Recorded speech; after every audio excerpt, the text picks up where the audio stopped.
Hujambo mpenzi mtazamaji, karibu katika taarifa zetu za Dira ya Hope TV. Jioni leo kuna mengi tuliokuandalia kutoka pembe zote nchini. Karibu, jina langu ni Dolly Mwirigi na mtafsiri wa lugha ishara anafahamika kama Boniface Mwirigi.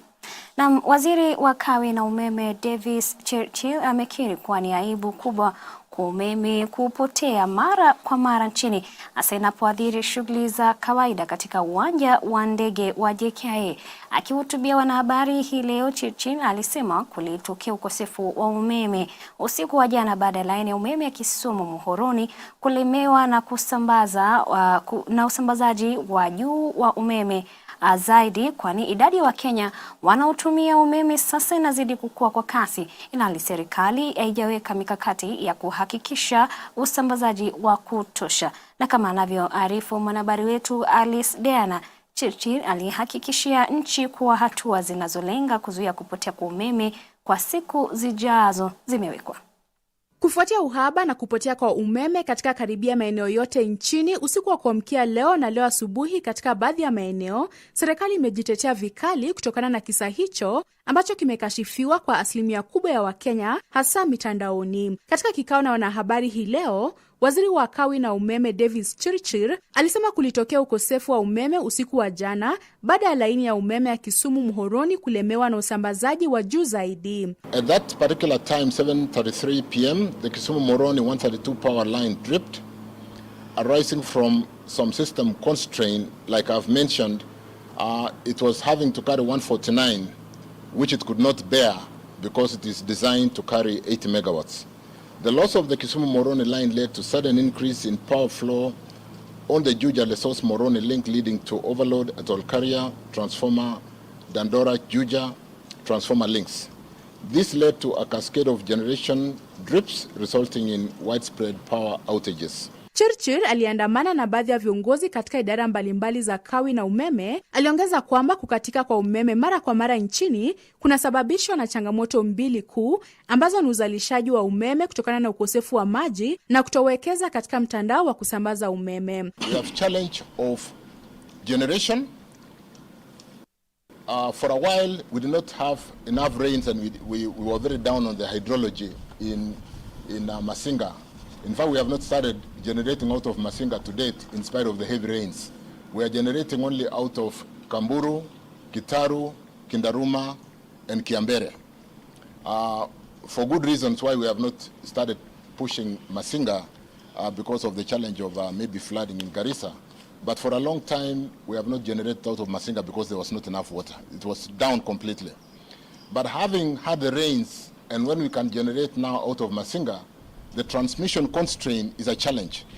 Like if we need, for example, 200 megawatts in the western part of the country, the transmission links can only say carry 100 megawatts. Kwa mujibu wa Churchill, wizara yake imeanzisha mikakati kadhaa kama vile kuweka laini nyingine katika eneo la Kisumu Muhoroni ili kuhakikisha hali hiyo haijirudii tena. We are working on mitigation measures to see, even as we take the long haul building of the networks, because building a line of about 90 kilometers will not be done in 2 days.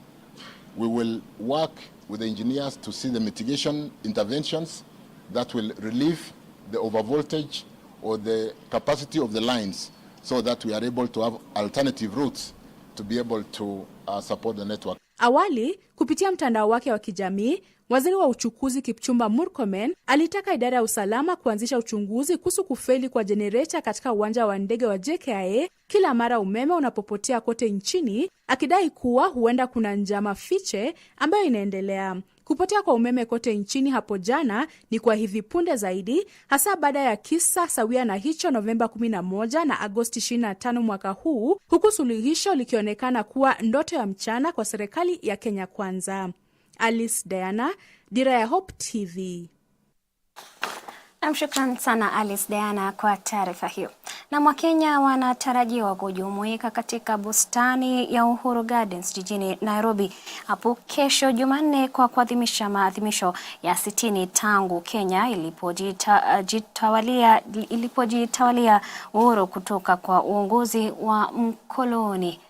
Na baadhi ya Wakenya wameelezea matarajio yao kuhusiana na hotuba atakayotoa rais hapo kesho. Wengi wao wanatarajiwa kwamba Rais William Ruto ataweza kuzungumzia hatma ya serikali kuhusiana na gharama ya maisha, bei ya mafuta na jinsi serikali inavyonuia kuinua vijana na ubunifu huko mashinani. My tomorrow's expectation towards our president's speech, I expect him to address the crisis that we have now as far as our economy is of concern, because people are really suffering, and they all complain about our economy. So I'll urge our president that for him to encourage us tomorrow, at least he should articulate some intervention measures that he has put in place to make sure that actually Kenyans are not suffering. I'm expecting him to address the way forward. So far, you have been promised this and this and that. So I want him to, I'm expecting him to tell us, even if the fuel prices will drop, how will they drop? Like, to give us the way forward. They will drop check, but this is what we are going to do for the fuel prices to drop. Just for giving an example of the food commodities, like the unga. Yeah, we talked of agriculture, of how he's going to enhance the agriculture part, and for sure it have worked. And the fertilizer, the dropping of the fertilizer, the cost of the fertilizer, and it have worked, and we can witness. So I'm expecting on fuel that he'll give us the way forward on what he's going to do to drop the fuel prices. When the Kenyans are talking about the high cost of living, generally the Kenyans are talking about foodstuffs. When you consider those things, that is the basic thing that is affecting Wananchi.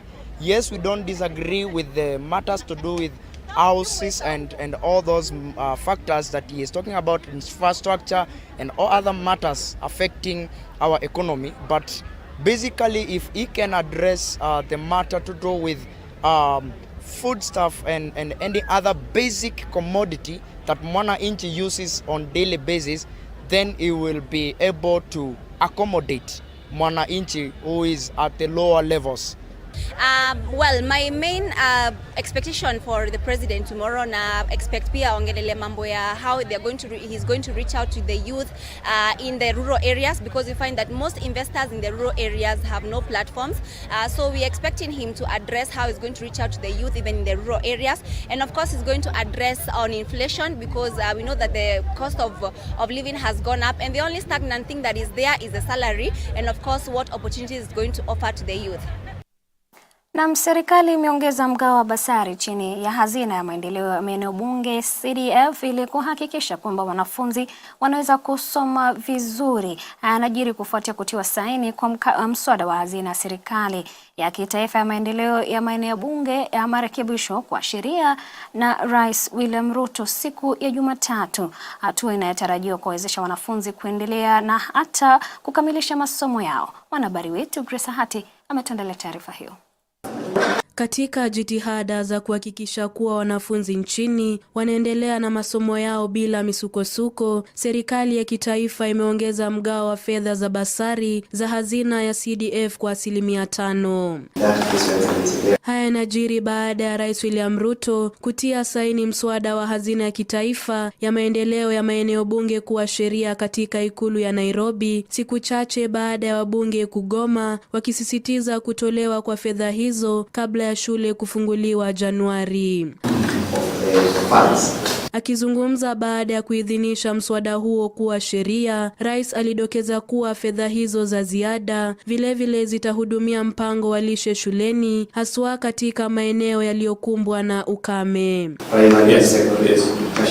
Kulingana na Rais Ruto, sheria hiyo aidha inaongeza zaidi mgao wa CDF kwenye shughuli za mazingira kutoka 2% hadi 5% ili kufadhili janga la tabia nchi ambalo limeathiri maeneo mbalimbali nchini. The matters of managing our environment because of the effects of climate change, we have to be deliberate in making sure that we engage a whole of society approach, in making sure that we intervene in various spaces that will help us manage environmental degradation, management of our water towers, management of our wetlands, and mobilizing the whole of society to intervene in that space that all of us now agree poses an existential threat, not just to Kenya, but to humanity.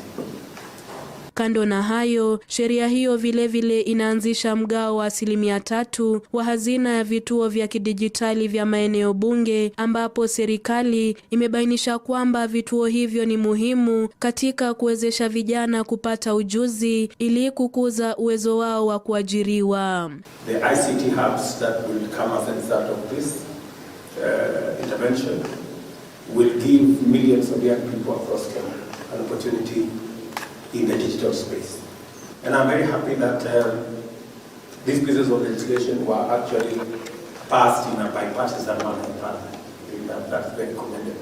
Miongoni mwa maafisa wakuu serikalini walioshuhudia kutiwa saini kwa mswada huo ni pamoja na naibu rais Rigathi Gachagua, spika wa bunge la kitaifa Moses Wetangula, mwanasheria mkuu Justin Muturi na wakili mkuu Shadrack Mose. Nikiripotia Dira, mie ni Grace Ahati. Shukran sana Grace Ahati kwa taarifa hiyo. Tukiachana nayo ni kwamba kongamano la vijana barani Afrika ambalo limekuwa likiendelea tangu Ijumaa iliyopita katika jumba la KICC limetamatika hii leo. Hafla kufunga rasmi kongamano hilo iliongozwa naye naibu rais Rigathi Gachagua na waziri wa masuala ya vijana, michezo na sanaa Ababu Namwamba. Nicholas Kivite na taarifa hiyo. Akiwahutubia vijana na viongozi mbalimbali katika hafla hiyo ya kufunga rasmi kongamano hilo la vijana wa bara Afrika, naibu wa rais Rigathi Gachagua ameahidi kuwa serikali ya taifa ya Kenya itashirikiana na serikali za mataifa yote barani Afrika kutetea haki za vijana na kusaidia kutimiza ndoto zao. Kadhalika, Gachagua amesema kuwa serikali itawawezesha vijana kubuni nafasi za ajira, hasa wale walio na mawazo ya ubunifu yanayohitaji ufadhili ili kutekelezwa. We'll work together in championing your dreams and propelling you to full potential for a prosperous Africa. Young leaders of Africa, I take this opportunity today to challenge you to unleash your inner innovator. Do not think outside the box. Tear and throw the box away. Let your creativity be boundless. In your dreams, act big and decisively. And all dreams are valid. Further, as part of the strategies of securing funding, I urge you to align your innovations to areas of interest to partners and states. Kwa upande wake, waziri wa masuala ya vijana, michezo na sanaa Ababu Namwamba amesema kuwa serikali ya Kenya Kwanza kupitia wizara yake imepanga mikakati kabambe itayowasaidia vijana kutekeleza ndoto zao. We have seen young people who believe in the mantra of African solutions to African problems, and they have those problems in the palm of their hand. All they are asking for, give us the space to deploy these innovations to transform Africa. And so I want to assure you, Your Excellency, we did not come here to idle. We did not come here to gallivant. We did not come here just to roam around. We came here to imagine a new Africa. Kongamano hilo la siku 4 lilikuwa limewaleta pamoja vijana kutoka mataifa 55 ya bara Afrika pamoja na viongozi wa sekta mbalimbali kujadiliana masuala mbalimbali yanayohusu vijana. Wakizungumza na kituo hiki, baadhi ya viongozi wa vijana waliohudhuria hafla hii wametoa shukrani kwa viongozi walioandaa kongamano hilo, huku wakieleza mambo kadhaa ambayo wamejifunza katika hafla hii. I am so happy to be here, and my words of encouragement for the youth is let's keep going, let's keep growing, and let's connect with a borderless Africa. We're very excited to see 22,000 youth gather for borderless Africa. And with the host nation, they have done a fantastic job, and we're looking forward to coming back to Kenya. And this was an experiment that was, life-changing for the youth.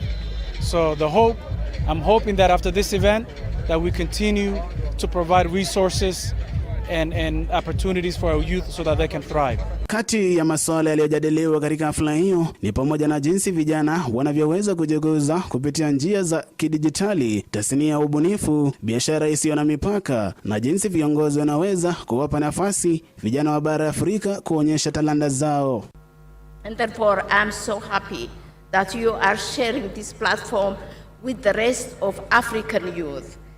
And I'm really pleased, and I want to congratulate again and again the minister.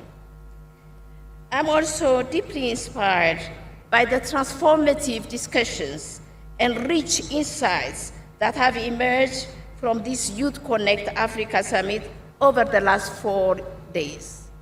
The energy, the passion of the young leaders present in this gathering are an affirmation that Africa's youths are the key that could unlock the door to progress, innovation, and sustainable development. You are the ones that are the key to the Africa we want. Kongamano la mwaka huu limewaleta pamoja zaidi ya vijana 20,000 kutoka mataifa mbalimbali barani Afrika. Kongamano la mwaka ujao linatarajiwa kufanyika jijini Kigali kule Rwanda. Nikiripotia Dira ya Hope kutoka hapa jijini Nairobi, mimi ni Nicholas Kivite. Shukran sana Kivite kwa taarifa hiyo.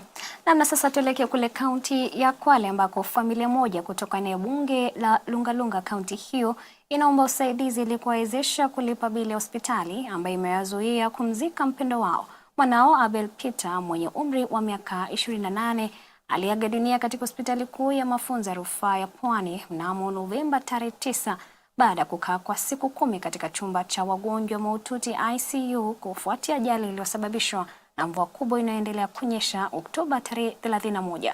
Familia hiyo hata hivyo imetoa wito kwa gavana wa Kwale Fatuma Chani kuwasaidia. Alipokuwa akitafuta hali ya kimaisha kwa kupitia kubeba mzigo akatereza na akaanguka kwa sababu ya mvua. Hapo ndipo alipopata maumivu mengi na kwenda kupelekwa hospitali, akalazwa kwa masaa Lungalunga, akapelekwa Msangweni mpaka hapo akapelekwa Makandara. Ndio alipofika hapo akalazwa katika ICU. Pale ndio alipopata kutuacha.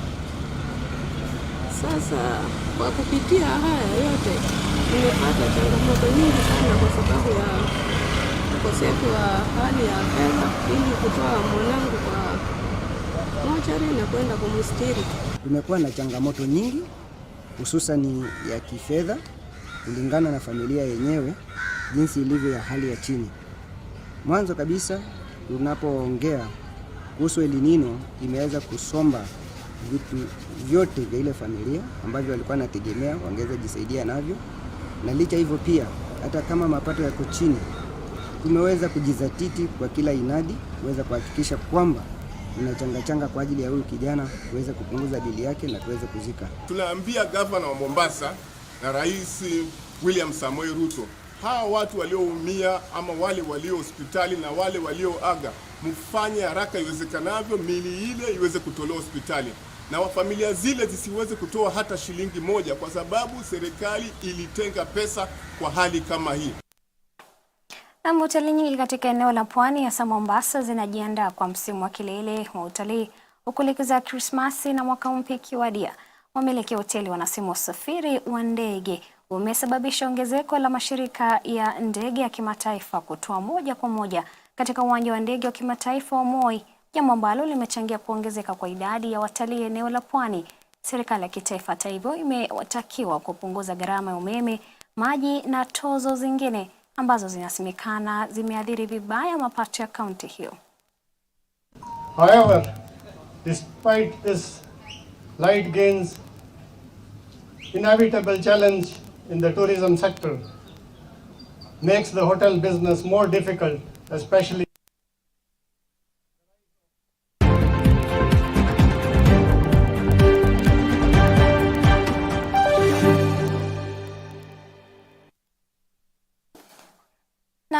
michezoni ni kwamba katika mwanzo mzuri wa mechi ya kufuzu michuano ya CAF ya shule ya Afrika ya Sekafa ya wasichana waliochaguliwa nchini Kenya U15 walionyesha umahiri wao wa kupata ushindi wa kuvutia. Michuano hii ilianza hii leo katika uwanja wa Kasarani. Walidhihirisha ubabe wao wa ushindi wa mabao 2-0 dhidi ya Rwanda. Katika matokeo mengine, Uganda ilitoa sare tasa na Tanzania, na Rwanda na Burundi zikiwa na alama sawia. Tena wakiingia kule Kenya, upande wa kulia Faith Boke